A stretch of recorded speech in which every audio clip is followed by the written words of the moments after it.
Is there anything reason to wait, or should we just go? Let's do it. Welcome to the Idle Thumbs Ruination Online for July 2017. I'm Chris Remo. I'm Nick Brecken. I'm Jake Rodkin. Jake Rodkin. Oh. I'm Jake Rodkin. What's going on? 1 minute, everyone. Apparently us saying welcome over and over again to ourselves. I know. Like, we kept saying welcome, and also Twitch was echoing, and also I clapped, so it just became a fucking nightmare. Jesus Oh Christ. my god. Oh my god. Welcome. All right, are we... We never left. Welcome. And...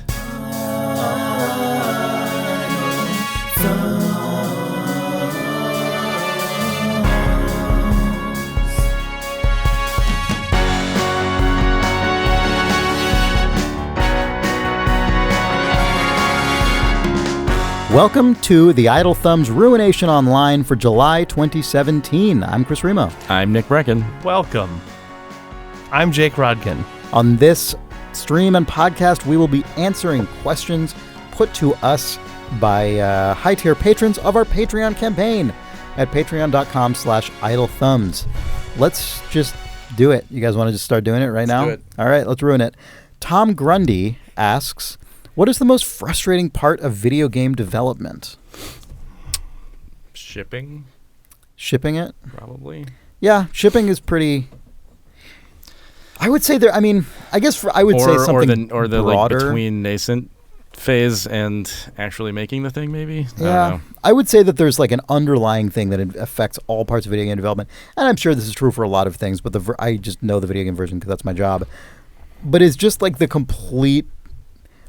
Unknowable. There's like just because there's no science behind unknowability of everything. Yep. Like of just everything. I mean, Yep. I know that a lot of creative fields are probably like that. Yep. But it seems like, at least from an outsider's perspective, who has read a lot about film production, it seems like films, for instance, like basically that's like, this is the part where you do this and then you film it and then you have, you've got your dailies and you've got your principal filming complete and then you do editing, and they know exactly how many people and what roles need to be on each phase of production to the extent where they can like ramp up and ramp down perfectly now. Yeah. Whereas with games, it's just like, I guess we need more people, or I don't know how long it might take, but maybe it'll. It always feels like such a guess. It always feels like such a just ridiculous speculation. Yeah. The place where I don't think that's as true at this point is when people are basically making franchise yearly sequels. Yeah, like a Naughty Dog that's or true. something. They're Yeah. closer.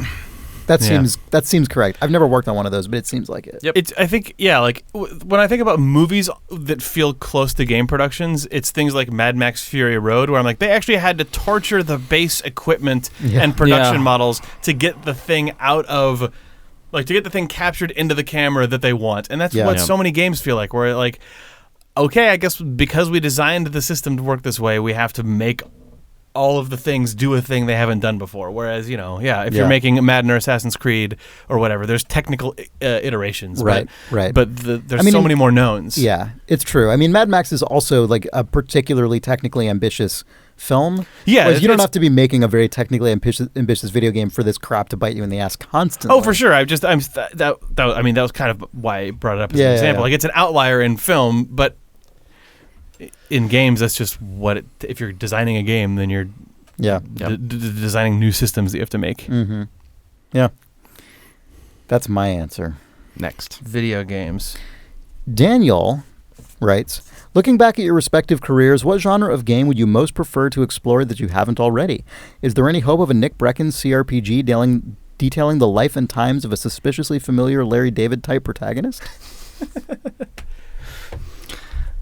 Is there any hope of it? Probably not, but sure, that sounds good. Would that be a desire of yours, or no? I wouldn't think so. No. Yeah. I mean, if anything, it would be along the lines of what we've already talked about on this podcast, but like, well, what does that like mean? Strategy, sort of like city builder or something like that, yeah. where it's just very like, systems driven, but I'm not going to make that game. So if I were a different kind of video game developer, I could make something. Yeah. Well, these are two very different lines, but like either sort of something that is like Spelunky in its just unbelievable elegance and robustness and sort of just perfect confluence of very specific systems, or something, if I had the, sort of capacious kind of like design understanding of something like the Anno series, some really rich management style thing that doesn't involve combat or warfare. Yeah. I mean, those games do have warfare in them, but if like my dream would be to be able to make a game like that is just about like the simulation of sort of human creation and stuff. I just love that shit so much. But I just can't see myself ever making that game. I would love to actually work on either a cockpit based, like a fast paced cockpit based game, or a racing game, or an extreme sports game. Basically, some game that's all about fast forward movement and then sort of lots of little expression inside of that space. I love playing games like that. I have no idea how to make one, and I also don't think I ever will make one. But like, that's a genre of game that I would love to just like wake up and find myself on a team full of a bunch of really specialized people who are making those, and then say, Jake, we need your help. Jake, what are your ideas, Jake? Yeah, ideas, man, get over here. I want to be an ideas guy on that game, and then fine, I'll make some a part of it, I guess.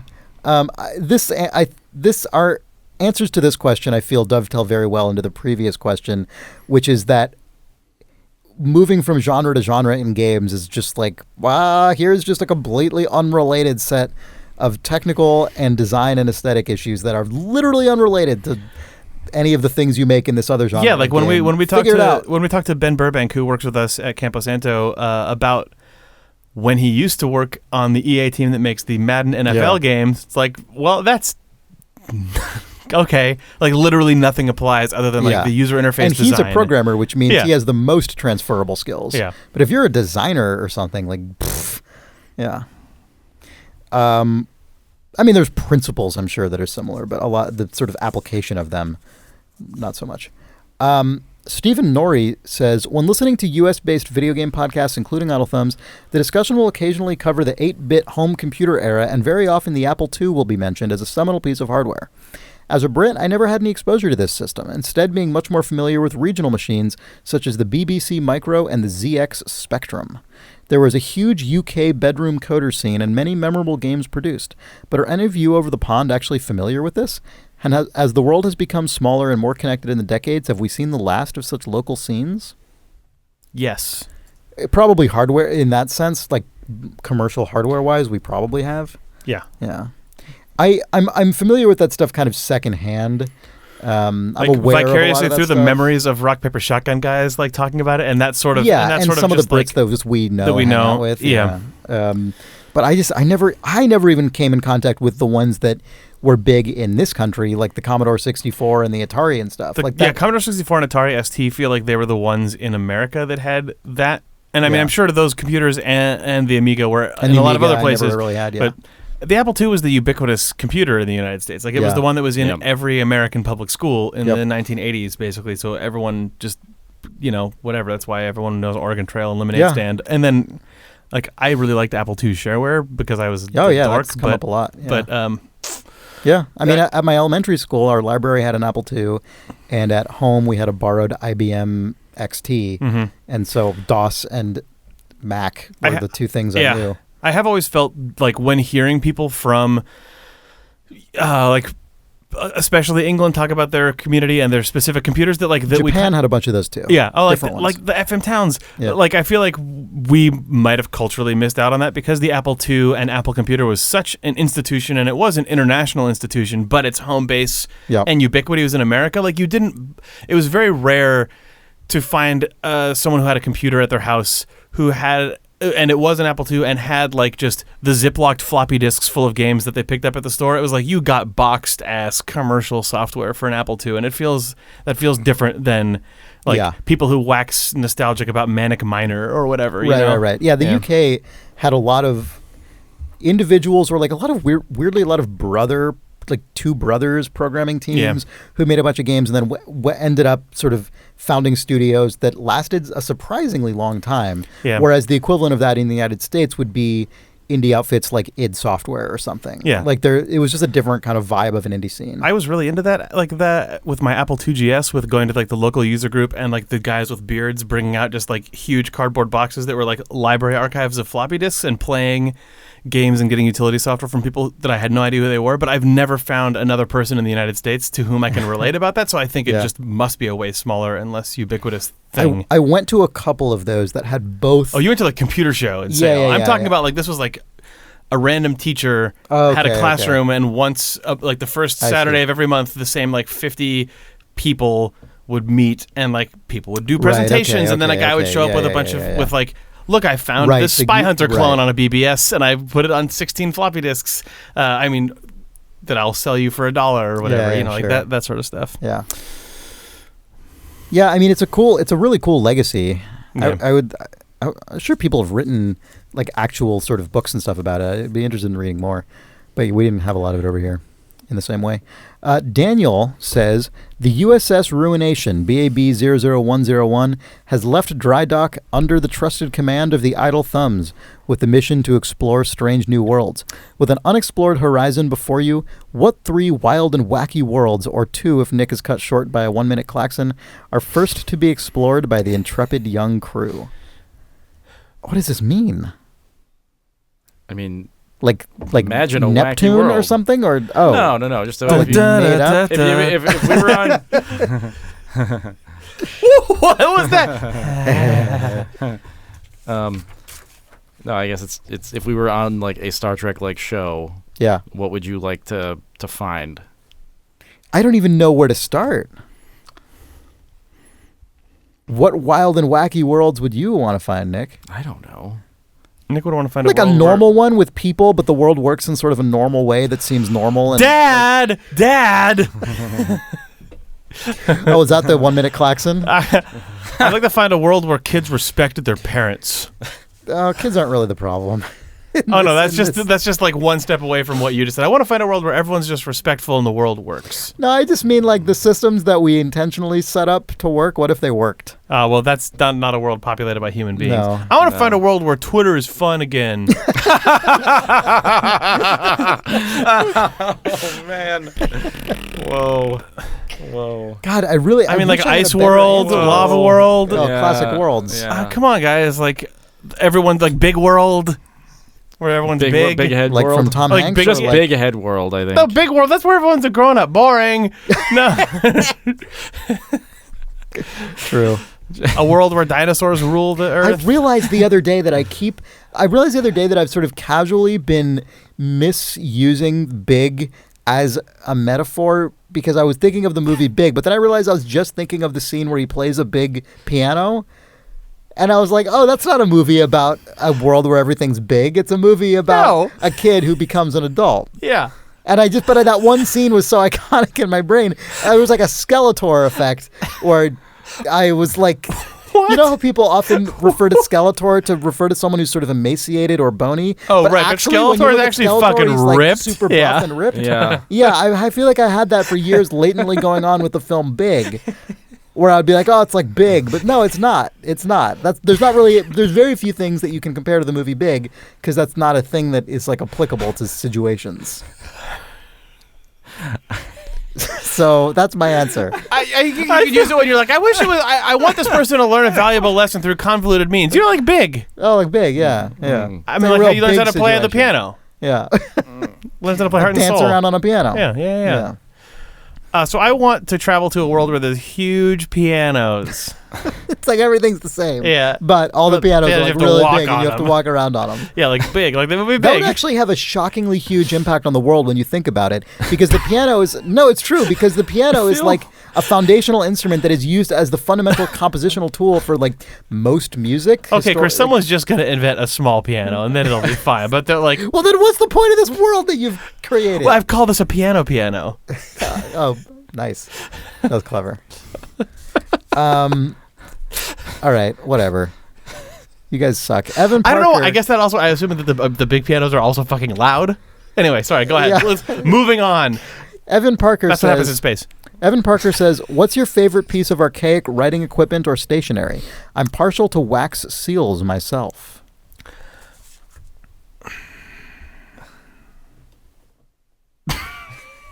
I've always wished that I had the training to write with a fountain pen. Quill Yeah, fountain pen. Like that. It seems so cool. Yeah. Like the sort of calligraphy they produce is so Yeah. specific and unique and impressive and does not really seem easily replicatable with modern writing tools. my But vote. like that's just I've never even encountered one of those in real life. I mean, I know you can buy them. I really like dot matrix printers and, dot matrix, and the typewriters that have the big golf ball. Does that count? yeah. Does that answer this question? Yeah, I think so. I think so. Man, I remember I like printers.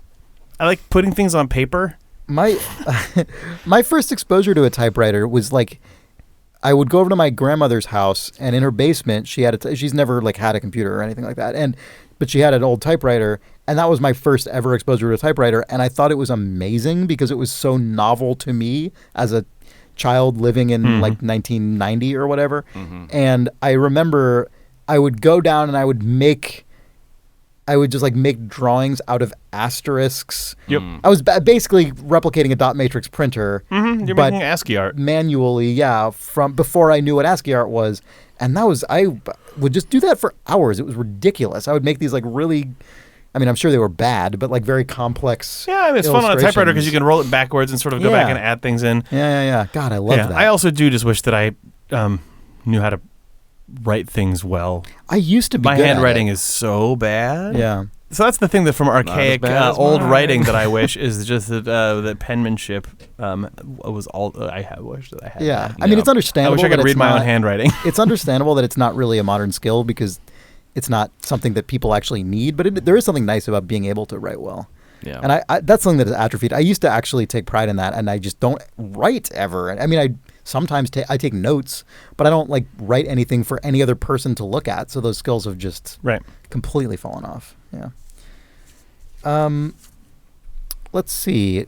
Torbjorn Gronevik Dahl writes, "Is it so that unasked questions accumulate over time in such a way that I have a number of them to use how I please?" No. It is not so. Next. Wow. Nick Cornick asks, "Could you appease a very small and very specific subset of the Idle Thumbs community and condemn the minion thong?" Is this the Are we supposed to know what this means? is I this don't just care. Like, I'll just say that I condemn the minion thong. I mean, I'll condemn Yeah. it too if that's what condemned. does it for you. I would almost go so far as to call this episode "I condemn the minion thong," but I'm not. I'm worried that it means something more than. Yeah, I can't tell if this is like a specific reference to something. I think or it's the minions wear those like the overalls, right? I think there's a product. the minions wear the overalls. Then that's like I don't think What I is would call this? that a minion. Dad! Oh no, there is a thong. Oh God. Oh, for God's sake. Jesus Christ. Like you can buy it on like Amazon. No, there's just it's just part of. Oh, the movie. gross. It's Yeah, just a I'll minion condemn- I'll wearing a condemn thong. that. It's just a minion wearing a thong. Yeah, well, consider it it, is exactly consider what it condemned. you think it is. I mean, there's also this. Okay, So there's like but- purchasable minion yeah, things, but definitely I think it's just made it out was of in the yarn. movie. I mean, all right. There's some pretty bad. It doesn't really Hey, matter. heads up, everyone! There's some bad minions shit on the internet, so be careful when you're searching. For I've been told that there are minions. some bad I minions. did not need to be told because I just realized. Yeah, I condemn all this garbage. it's all Fine. bad. Yep, consider it condemned. Do you condemn minions in general? I actually don't really know enough about them to condemn them, but I'm very confused by all of this because the Idle Thumbs forum and the Idle Thumbs reader Slack have no results for minion thong. This person, So when I they don't say know what's very going on. small and very specific, they mean very small Themselves. and very specific. JD Cohen says, "What's the best thief?" Your game. Your choices. Who is the best thief of them all? What's the best thief? Your choices are Thief: The Dark Project, Thief Gold, Thief 2: The Metal Age, Thief: Deadly Shadows, Thiforf, or my dad's favorite movie, Thief, 1981, directed by Michael one. Mann and starring James Caan. That one. My dad's other favorite movies Yeah. are Used Cars, Waterworld, and Cutthroat Island. Oh no, Waterworld's the I best have thief. to also No. add to that list Clifford, the one where Martin Short plays an evil child in the care of Charles Grodin. That question is better than any answer we're going to give, so It I don't know is, what to do yeah. about I that. mean, Yeah. by default, I have to say the original Thief because that's the one I've actually played like a considerable amount of. I haven't played much of any of them. I think Thief Gold is the one I played a lot of, but I've never actually quite been certain what the difference between Thief and Thief Gold is. I assume some better graphics. I'm going to say Clifford. Yeah. Yeah. Clifford's That the best actually thief. isn't a choice. That's just one of his dad's favorite movies. Oh, I thought, Right. I thought they were You all have to fair choose game. between Thief Gold, Thief 2, Thief: Deadly Shadows, Thiforf, or Thief: The Film by Michael Mann. Well, I'll just back you up then if I can't pick Clifford. All right. Nick? I like Michael Mann, so Okay. Okay, that's fine. Sorted. Stephen Norrie. Also, yeah, Chris, who is the best thief in the world?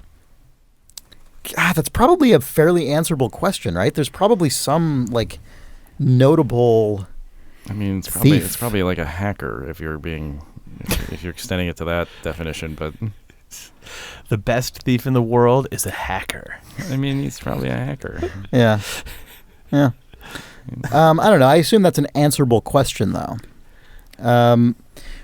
But who's the greatest? Well, in there all was the that land? guy that stole all that money. Are you asking this repeatedly as though I'm somehow going to like summon this knowledge to my head? Yeah, I thought you might know about thieves.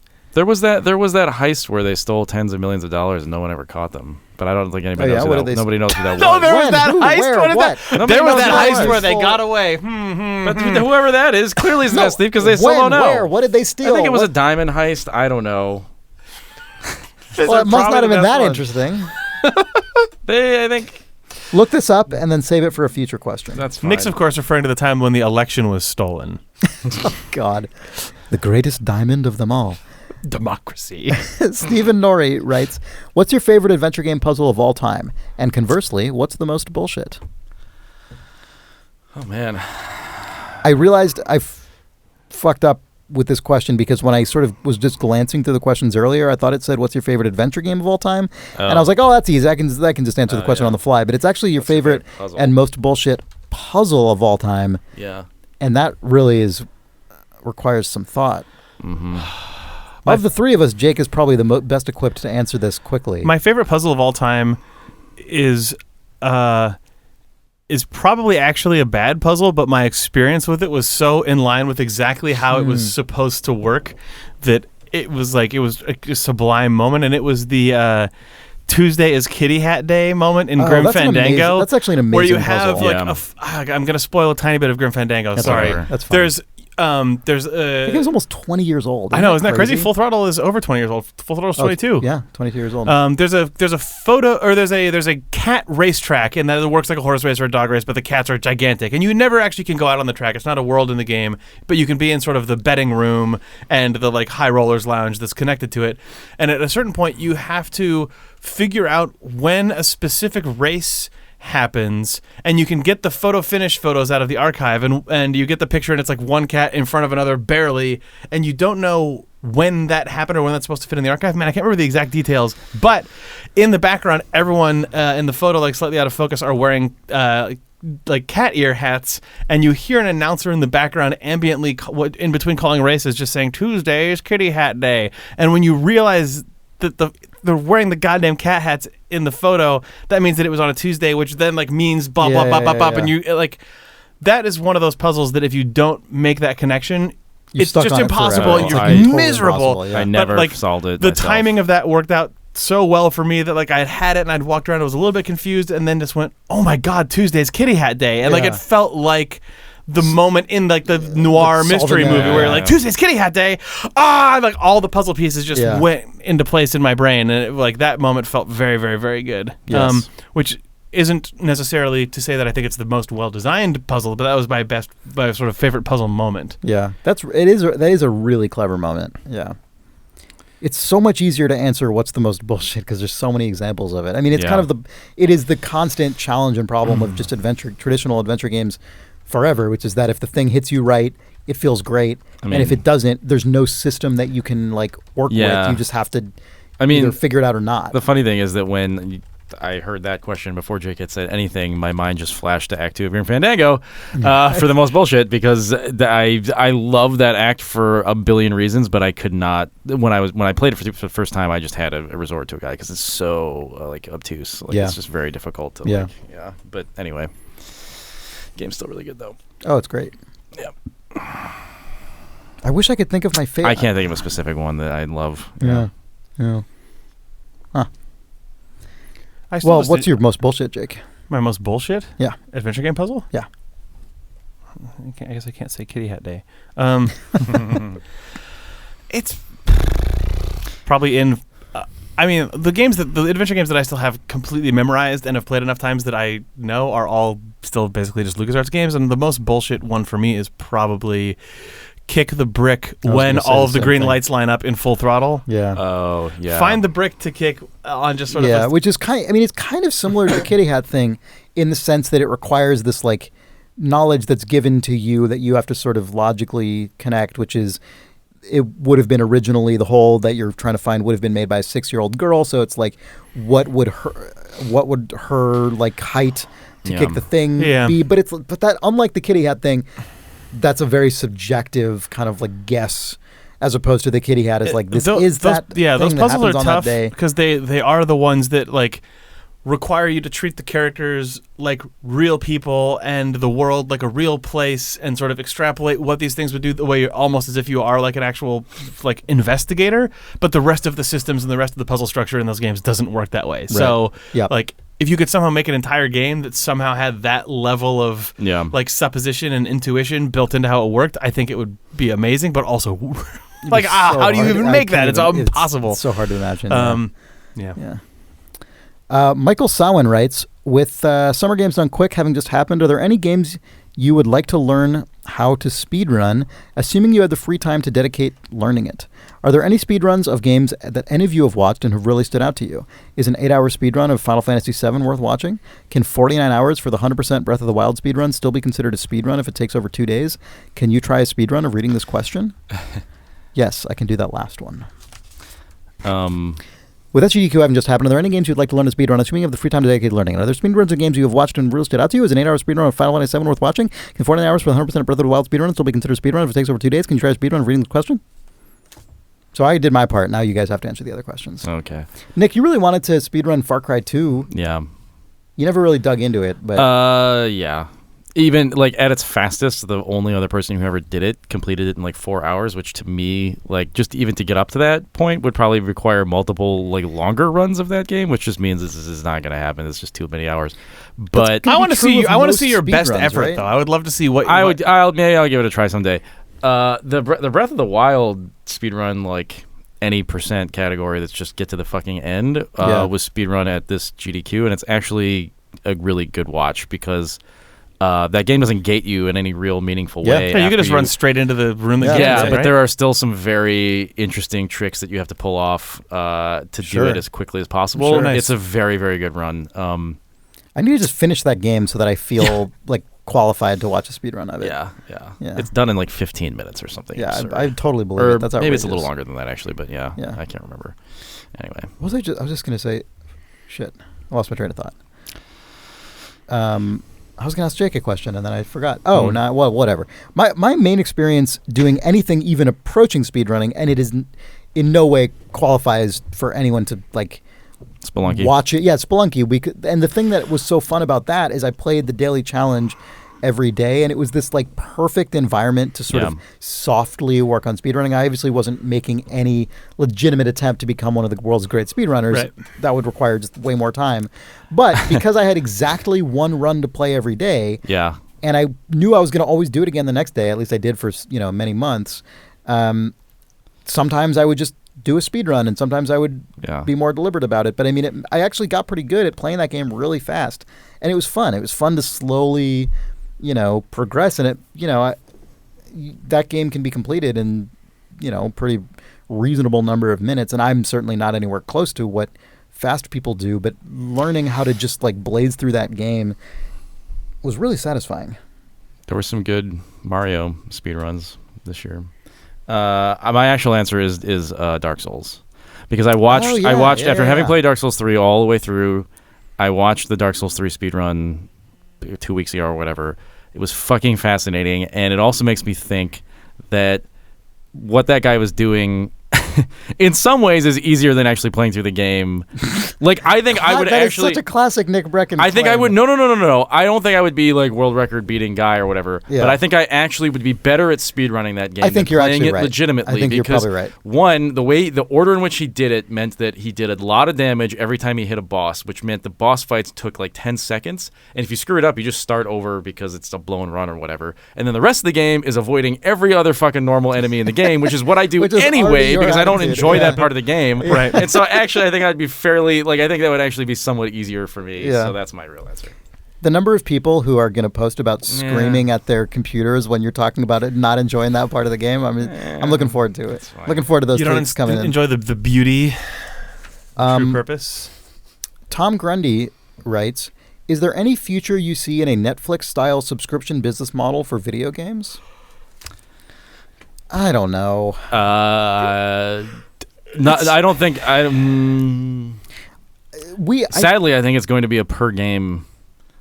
situation more likely than like publishers teaming up and creating a massive thing that covers multiple. People have tried to do that and hasn't really taken off so far. Oh, I think it's coming. Yeah. Oh, I mean, it's definitely coming. Whether or not people will buy. No, I mean what you're saying is bullshit because it has nothing to do with Netflix. If it's a per game subscription, that's not coming. That's been here for like the last 5 years. No, but I think what Nick is saying is coming is the the Netflix style of it. What is the Netflix style of one game that you pay for to play?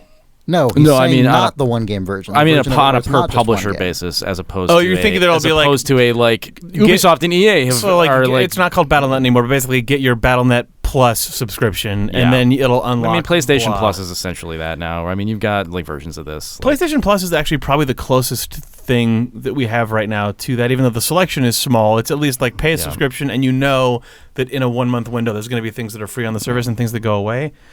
Yeah, games as a service is not like that. Is just like the buzzword right now everywhere. Like, it's just, for sure. It's the next but couple as you years said, are be mainly like in the context of game by game. So in terms of something that like wraps everything together, I don't think that's coming anytime soon. It doesn't. People keep trying. There's probably a version of it that we haven't thought of yet, but the version of it that applies to movies does not seem like the one that will work for games. I think just is like. I don't know if that's true. Why?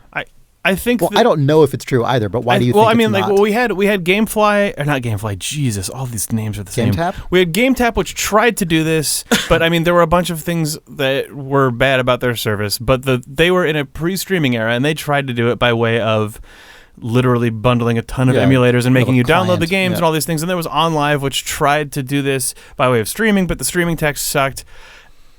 I think that there's going to be a world at some point where there is a back catalog of games that you can have instant access to for a cheap rate, but it's not going to be until bandwidth requirements go bandwidth cost goes way, way, way down. I think that. Yeah, I mean, I think for the purpose of EA has something like that, but I mean, you're still talking about something that it's not built into your TV and stuff. You know, I mean, and maybe at that point no one will care, or it'll just be a stupid novelty. But so I think in my thinking about this, I am assuming that, I mean, whether or not this is true, I think just like for the purpose of answering this question, I will just assume that bandwidth and latency can be solved. Like that, that is just like whatever. Well, because that is conceivably solvable. But what I'm curious about is, let's just say, fine, that's a given. Let's imagine a point at which that's not an issue at all. Does the model of how Netflix works even apply to games? Like, people don't binge games. I mean. Do they? Are you claiming they do? I mean, that's just not behavior that I'm familiar with. People binge individual games, but you don't like the behavior that has grown and supported services like Netflix and Hulu and Amazon Prime streaming and stuff is the ability to just like go through a bunch of huge back catalog stuff, and a lot of different ones, and that's the whole value proposition. Whereas in games, like, the equivalent behavior is playing one game a lot for a long, long, long time because you're really like hooked into it. I think PlayStation Now is actually probably the closer thing to this right now because it's a streaming. You know, they're streaming games, and it's a back catalog mostly experience. Like, mostly you're playing things from like previous generation consoles and stuff, but it's just streaming to you. Yeah, the thing that's actually closest to all of this is just YouTube gaming and Twitch, as opposed to the games themselves. Right. As far as how people consume that content. Yeah. Yeah. No, maybe that's all true. Maybe the fact. Yeah. Maybe games answer to Netflix is a bunch of like single skyscraper games in which you can invest your entire life, as opposed to that giant volume of space being filled with 4,000 TV shows. It's just like, okay, inside this one is Overwatch, and that's just all of your gaming, like, quote unquote binge hours go straight into that one game. And then if Blizzard can get you into their other one, they will. But for a lot of people, it's just like ecosystem, I'm just on this one now. Yeah. I mean, Nick, to what you were saying, like I think that is what all publishers are trying to do right now. Yeah. They're right. It's all games, like you said, it's all games as a service. Like everyone wants to be that game that just sucks you in forever and like, is just lasts for years and years and years and years. There's absolutely not how, like the only equivalent of that in movies is like the Marvel Cinematic Universe, which is, you're going to get really sucked into this thing that will last for many, many, many years and have all this continuity, but it's still a bunch of movies. There's a ton of TV shows like that, though. There's like I guess long-running TV shows. TV is similar. Even like the most long-running TV show, like maybe not in the vein of soap operas and stuff, but like several season-long TV shows. People binge those over like a couple weekends. Yeah. Well, but I think the equivalent might be that HBO really hopes that you keep your HBO subscription just for Game of Thrones, and they're going to keep that game going or that show going as long as possible because they're hoping that will be the case. You know what I mean? Sure. Like as much as there might be other shows on that network, like I'm guaranteed that there's a huge percentage of like that subscription base that is just, even though they aren't thinking about it all the time, like it's my Game of Thrones subscription, and I bet like it'll be closer to something like that. Yeah, sorry, that you saying that maybe try to apply that to like Blizzard or to any game studio, and I don't know if that directly applies either, because why not just charge for the one game? Like if Game of Thrones had an item store in it, right, HBO wouldn't need the rest of itself. Yeah. Well, yeah. Right now, I mean, Game of Thrones drives HBO Go and HBO Now subscriptions and HBO subscriptions, which they then use to fund the rest of their catalog that they hope can sort of do that they will collectively do some ancillary business and maybe they can make a breakout hit the size of Game of Thrones.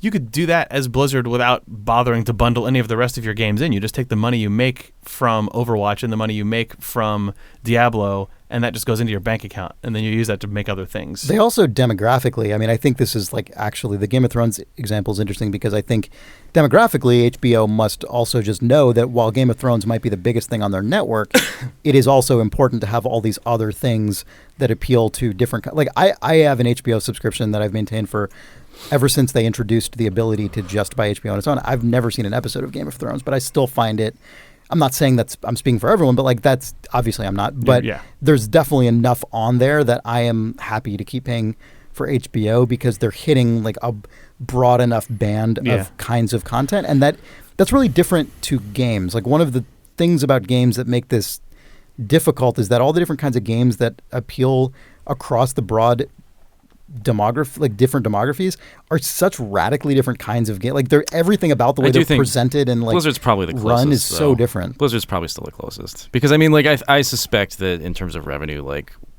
Warcraft is probably still holding down like a lot of their. But the range of kinds of experiences and people being marketed to across Blizzard games is so hilariously tiny compared to HBO and like the different kinds of shows that are on HBO. Yeah. It's just totally different. Like there's so few video game publishers that operate with that kind of broad total appeal to as many different kinds of people. Blizzard is, you say that, but Blizzard is probably one of the widest reaching ones. Yeah, if you look at the people, even one of the widest reaching ones, I think, is relatively constrained compared to a mass market targeting like film and television. You gotta go. I gotta put money in my car. Nick has to put money in his car. How about those wipes, chat? That is a quick wiping scene rotator is happening right now. The frequency of wipes is reaching critical levels. Look at that wipe. Jake's got some wipes going on. Oh. There's very frequent wipes. Just like constant wiping. That's unfortunate. It's actually pretty good. Really? If you like wipes. Constant wiping is good? Yeah, if you like wipes, then there's a lot of wiping. What the hell happened when I left? Jake increased the wipe frequency and turned on wipes. Oh, okay. Yeah. So we're in wipe mode. We're in wipe mode. We're definitely in wipe mode. I gotcha. Yep. For a second, I thought that was an ad for something that was new. Like it is, wipes. Like I thought I walked in on an ad for wipes. The most frequent, smoothest, most scene transitioning way to make your very own online game, talk show, or chat experience. But see, I thought more like wipes. I thought more like baby wipes is what you were describing. Oh, like a wet wipe? Yeah. Quick wipes? Yeah. Whatever you can imagine. Yeah. Where the hell is Jake? I don't know. Jake set up these wipes and then he left. The hell is he doing? Wiping, probably? I would imagine. I gotta turn off all these good wipes. Remove these wipes. If you want to hit that big old wiper over there. Everything's a wipe to you. God. I hate white people.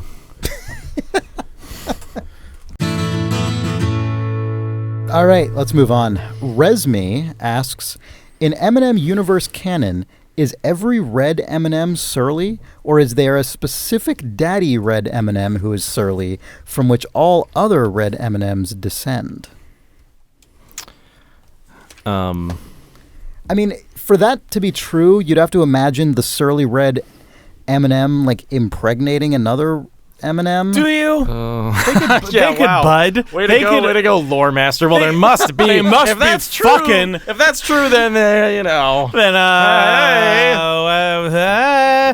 they might just like. There might be like M&M cell division. They could just like sort of. Yeah, that's true. They do, as a lot of people have pointed out to us, they do like wrench each other apart in order to demonstrate the caramel within. I mean, the other so question maybe they have to sacrifice an M&M or to a then human. be pried open, and material from it will leak and grow into new M&Ms. Much like cars, why are we not just going with the idea that it's a human encapsulated in like 30 pounds of they're chocolate? really small. No, I guess they're not. I guess they're They're pretty enormous. big. They're human Yeah, sized. it's true. Actually, you're it's right. It's just a fucking man hidden like.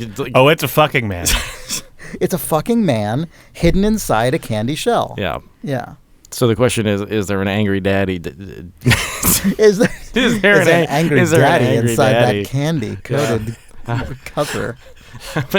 Yeah. That crisp crumb coating. Yeah.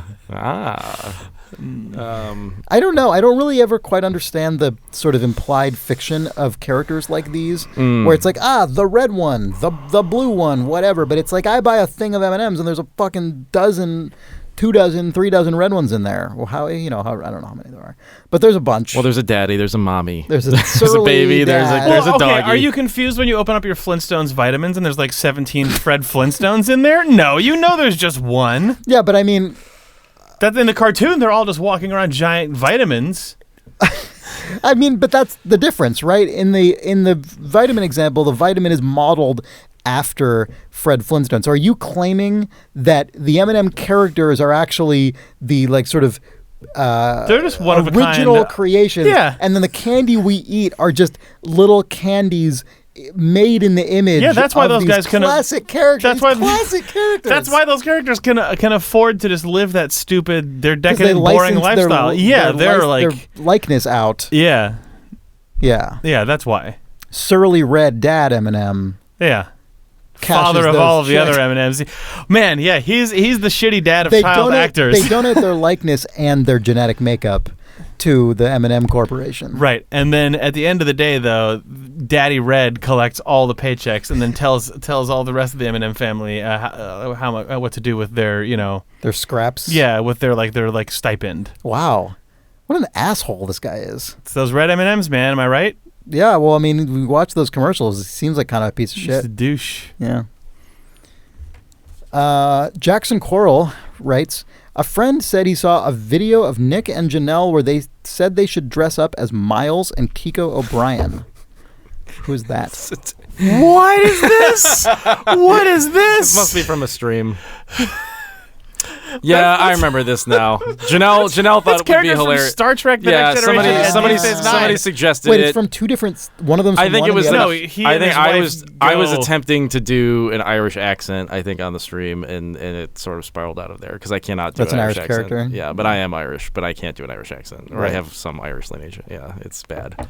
Anyway, this person continues. This is the best character for Nick ever, with the blend of optimism and pessimism and the downtrodden from life's hard kicks.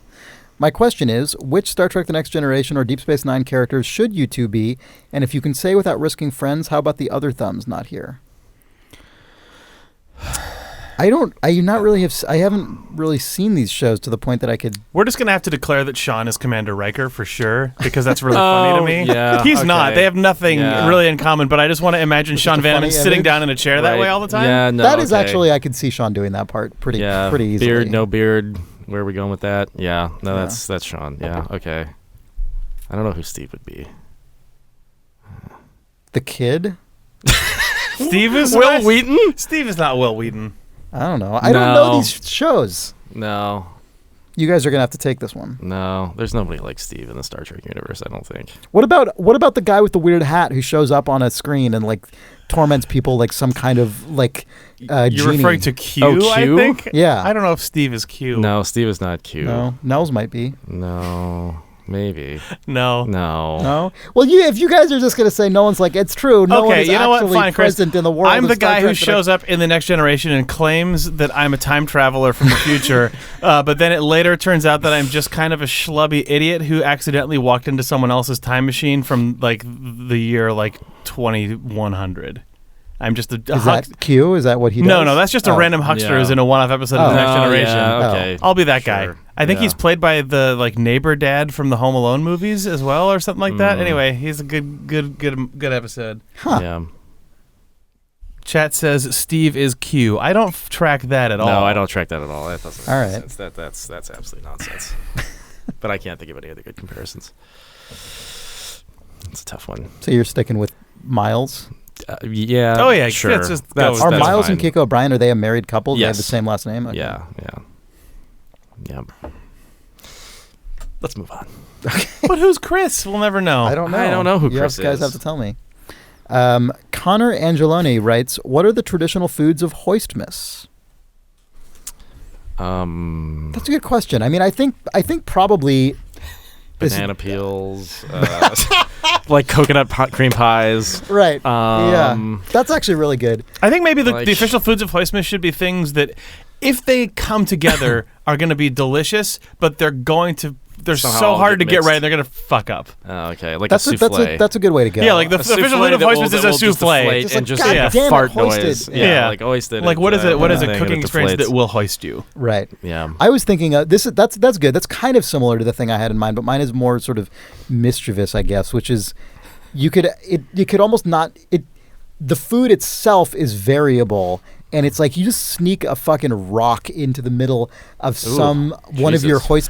Hoistmas but meals or desserts, but no one knows what it's going to be, and someone gets totally hoisted. Okay, the rule of that then though, it would have to be a very specific the Hoistmas stone. But the thing is, you'd have to somehow orchestrate it so that no They matter do what it. it is, it's in your food. Like you Yeah. can't. No, it has to be. You can't- Hoisting you is can't self-owned. Try as you might to plant Yeah. it in someone Hoisting else's is a food. self-owned. Someone sort of just casually switches your Yeah. plates because you're like, oh, I'm just walking over to this side of the room. Yeah. and you get totally hoisted. Yeah. Yep. The spirit of Lord Hoistmas ensures Yes. that your efforts will always. Yeah, no, it's like baking the is it the little like Jesus or something? There's like a little figurine that you bake in a cake in some cultures. That like then if you get that one, it's lucky. Yes. But this it would have to be everyone would have to kind of play act that you've re-engineered it so that the cook always ends up getting the rock, and then everyone goes, "Oh, you got hoisted! Lord Hoistmas was here!" And like, Yeah. but, Oh, you know, I think like it's much better if that just ends up happening. Oh, but it's going to be through the machinations of the holiday. But Hoistmas isn't real, so it would have to become a tradition that all the kids play, where it's fun to like watch Dad get hoisted by like like you cut into the cake and like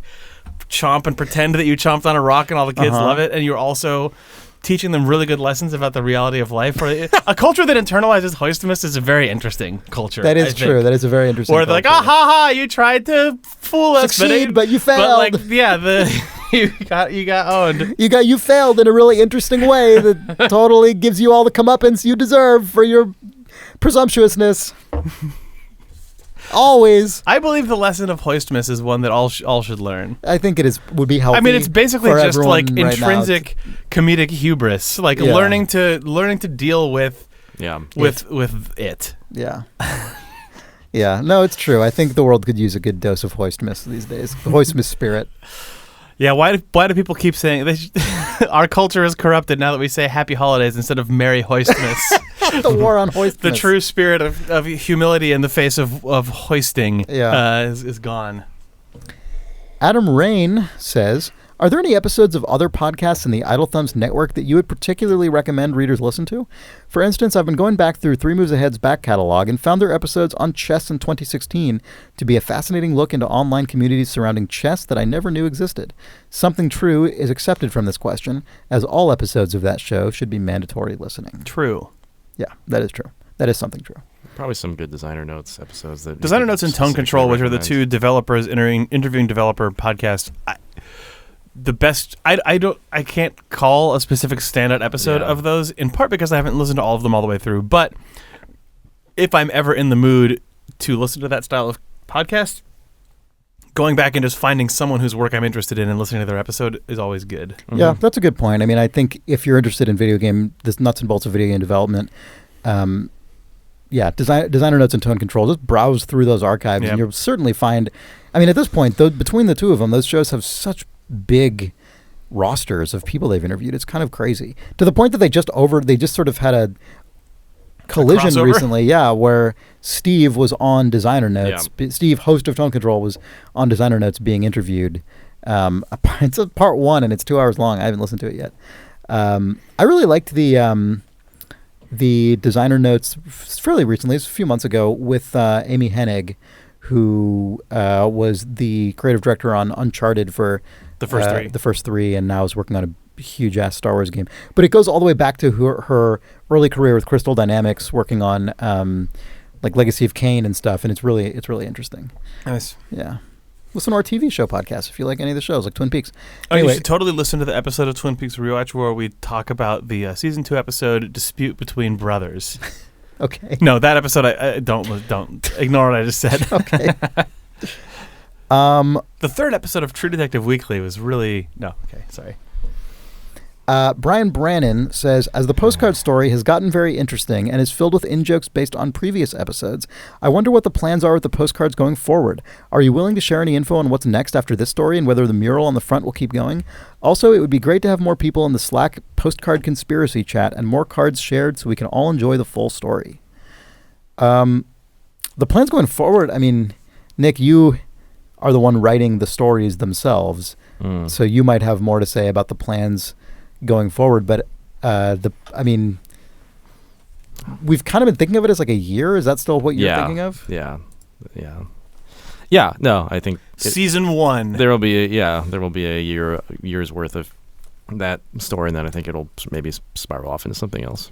Yeah, but it might still be related secretly, just to be annoying. Yep. We're I don't really want to spoil anything. But. Yeah. To clarify, for those who don't know, these are the monthly postcards we send out to people backing at certain levels in our Patreon campaign at patreon.com/idlethumbs.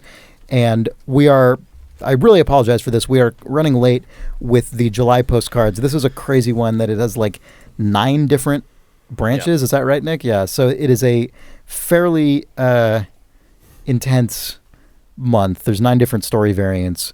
But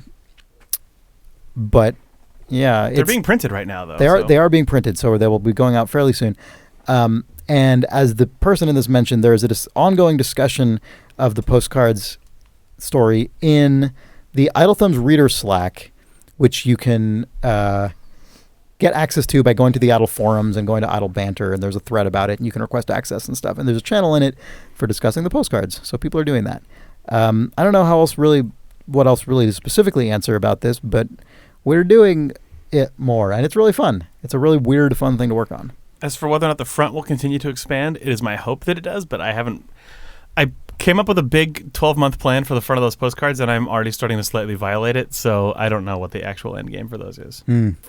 What do you mean? I mean, like, I realized the way that I'd mapped it out, it was sort of this, like, disgusting snake, and I'm now trying to bring some of the later months in to make it more of a cohesive shape at the end. Yeah. Postcards. Cool. All right, Tanner Huggins asks, what podcasts do you guys listen to on a regular basis? God. Oh, I just started listening to... on a regular basis, I've changed up my podcast listening a lot lately, but I've started listening to the podcast You Must Remember This, which is a bunch of stories from old Hollywood, and it's great. Yeah, I like it a lot. I've also been listening to that. Yeah, it's a good one. Okay. I listen to Twin Peaks Rewatch. Yeah. I actually do usually end up listening all the way through that stupid podcast after we record it, so I have no good answer, Chris. All right, fair enough. What podcast do I love? That's what I was asking you. Yeah, I went through a phase where I listened to basically every Gimlet podcast, and I've dropped most of them. I used to listen to a ton of Slate podcasts. I don't listen to most of those anymore. So, I don't know, podcasts. You're being really adversarial in this question. I don't really understand. Because I feel like I should have a good answer, and I don't. I listen to Yeah, I've started listening also to You Must Remember This recently, and I really like it a lot. I've listened to a lot of it. I've been listening. I was listening to Criminal, which I don't know if you still listen to, but I first learned about that from you, which is really cool. That's a Radiotopia show, is that right? Yeah. And it's a show about crimes, but not in a sort of true crime or serial like sense. It's a lot of the crimes are sort of, it'll be from the victim's perspective or from the person who committed the crime, but it's like only technically a crime, or it's like a weird version of a particular crime. It's hard to explain, but it's just, they're stories about crimes from a very from unusual angles, not from a like whodunit kind of angle. Yep. And it's really good. I also listen to a shitload of British politics podcasts, which is ridiculous, but I listen to a lot of them. And it would be absurd to list them all because it would be boring. I listen to Planet Money, which is a really good, just like 20-minute long podcast about economics. It's like very bite-sized. I want to hear what Nick listens to. Yeah, I don't listen to podcasts. Nick doesn't listen to podcasts. Oh, there. I mean, I've occasionally listened to episodes of all that stuff, but nothing really. Get up on that mic. I don't listen to podcasts. I hate them. Next question. Okay. Wow. Man, this podcast is, you guys are being weird at this point. Yeah. Reggie Clark says, if you were really a robot, would you want to know? Oh, right. We answered this podcast. Oh, we already answered that one. On Important If True. Go back and listen to Important If True 24. Yeah, nice. For the answer to this question. Timothy A. Rose asks, crunchy or smooth peanut butter? Crunchy. Both. I've never liked peanut butter. Okay, there we go. Next. Yeah. As a kid, that was like actually really a weirdly annoying thing because so much of what you're given is peanut butter. Alex Schroeder says, I'm feeling a severe Something True withdrawal. So while we continue waiting for a second season, could you please tell us something true? The more obscure and or stupid, the better.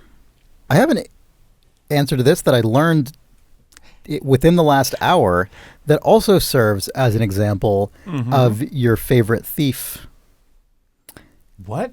A man named Vincenzo Perugia was an employee, a museum employee at the Louvre, and in 1911 he hid inside the museum over the weekend. When it was closed, he just took the Mona Lisa, put it under a like painter's smock, and just left. He just took it and walked out of the museum and just kept it in his apartment for years. He just had the Mona Lisa in his apartment. It? He tried to sell it to a gallery owner in Italy, and they were like, you're arrested now. And that was it. Like, he could have gotten away with it forever, or for quite a long time. If he just kept it. If he just kept it. And then he died, and someone like, well, Dad had the Mona Lisa in his house. I guess I found out. Yeah. I've gone to clean it out. Jeez. Huh. So that's something true that is also one of history's greatest thieves for like a second. Nice. Yeah, he wasn't a career thief. He just did that, and he did it. He succeeded. Good job. And then he fucking hoisted himself. That's a good answer. None of us are gonna have a good one. Do all three of us need him? I don't know. All right. Well, thanks for joining us on. What do you want me to do? I mean, that was it. That was so quick. There. I don't know. I mean, I didn't know that was the last question. Yeah. Oh, Nick, you put a lot of money on that meter for nothing. Yeah. You could have just done it. True. We could have just done it. Something true. There's no Jake's better. favorite. Oh, I got something. Jake's favorite puzzle in Grim Fandango, the cat race puzzle that we just talked about. Yeah. The script for that race is running. When that race starts, the script for that race in the game engine is running from that point on to the end of the game, and it never stops running in the background. Yeah, I learned that in the commentary. It cracked me up. Huh. Yeah. You mean the guy saying Tuesday is Kitty Hat Day is just like muted but always on in the background? Well, yeah, like Red's in the lead or whatever. Like that's just always happening forever. Wow, is that a bug? Does that yeah, it's it was just funny to me. Anyway, there you go. Did you already know got that, or something. did you know that when we were talking about it, or did you learn that since? No, I knew that. Nick went out of the room and he actually watched the entire Grim Fandango director's commentary. Yeah. Huh. All right. Cool. That was something true. Yeah. I don't know anything that's true. I know. Thanks for joining us for this Ruination cast. Truly ruined this week. It was definitely highly ruined. Thank you for helping us ruin it, but we ruined it ourselves. We never need any help. Definitely hoisted. Thanks for watching or listening, whether on Twitch, YouTube, or the Idle Thumbs podcast feed. If you would like to become an asker of questions to these feeds, you can do so via our Patreon campaign at patreon.com/idlethumbs. And we'll be back soon with another episode of regular Idle Thumbs. You can enjoy that. For Idle Thumbs, I'm Chris Remo. I'm Nick Brecken. I'm Jake Rodkin. Thanks for ruining it with us. Oh, don't mention it, Chris. Thanks Ever again.